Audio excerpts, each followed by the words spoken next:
when it comes to Israel, the reason for Israel facing the attacks that it does is that from 1967 onward, and one can even discuss the 1967 war, but let me put that aside for the moment, Israel has taken the view that it will keep all the land that it conquered in 1967.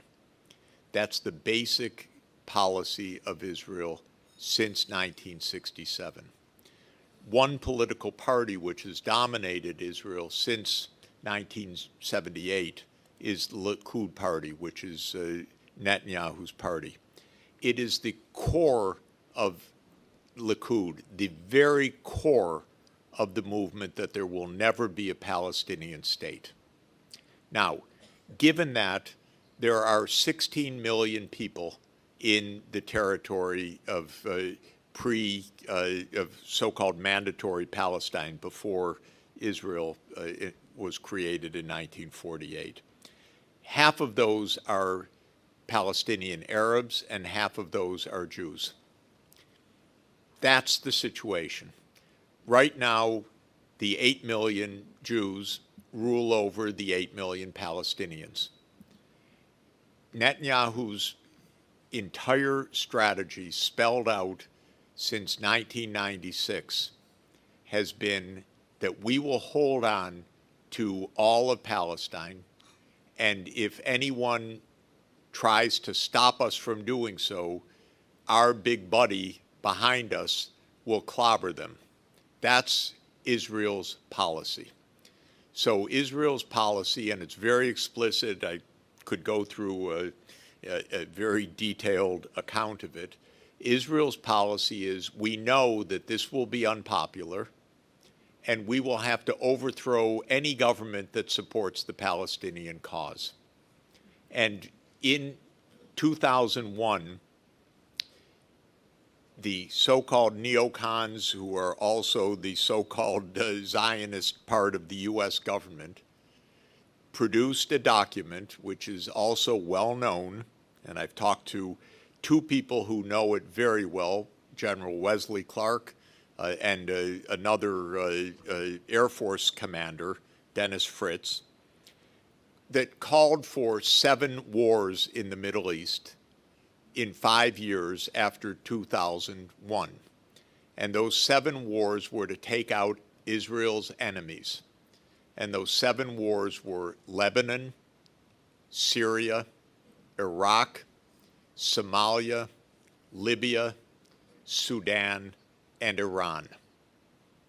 And there have been 6 of those wars fought on Israel's behalf. And they have led to an ongoing bloodbath in the Middle East. In Africa, Libya is in civil war. Sudan now has 2 civil wars because the U.S. divided the country and then each one has a civil war. Somalia doesn't exist as a state. Lebanon is under attack of Israel today. Syria today literally is under attack of Israel after being taken over by al-Qaeda, backed by the United States, by the way.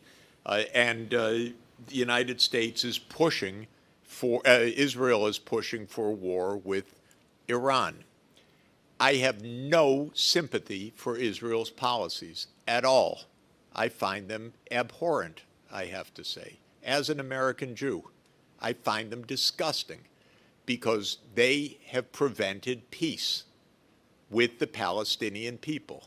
And the answer for peace is a state of Palestine and a state of Israel. And when one asks, is that possible?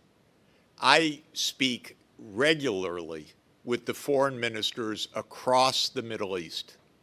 I'm talking about Egyptian foreign minister, Jordanian foreign minister, Turkish foreign minister, Saudi foreign minister. I know all of them personally, and I talk to them at length. The Arab world has been asking for peace with Israel since 2002 in what's called the Arab Peace Initiative. And Israel has been giving them the finger and saying no, because we will keep all of the territory. Now, this is suicidal, in my point of view, for Israel, and it is illegal and utterly cruel. So an attack comes on October 7th. Did that come out of the blue? No.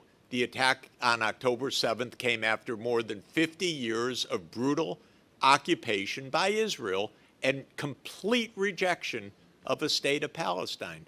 So I have no sympathy for Netanyahu. I regard him as one of the most violent, deranged political leaders in modern history, actually. I want them to stop, because I know, I speak to the Iranians, I speak to across the Organization of Islamic Cooperation, 57 countries. I probably know half of the foreign ministers of the OIC. Everybody wants peace, except Israel.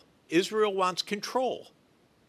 Does Netanyahu offer a single alternative other than we defeat Hamas?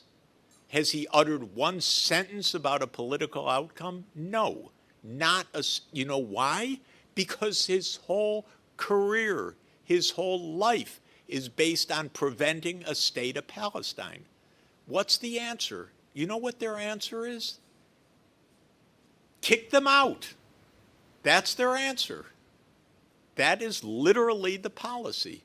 That's what Trump was talking about a few weeks ago.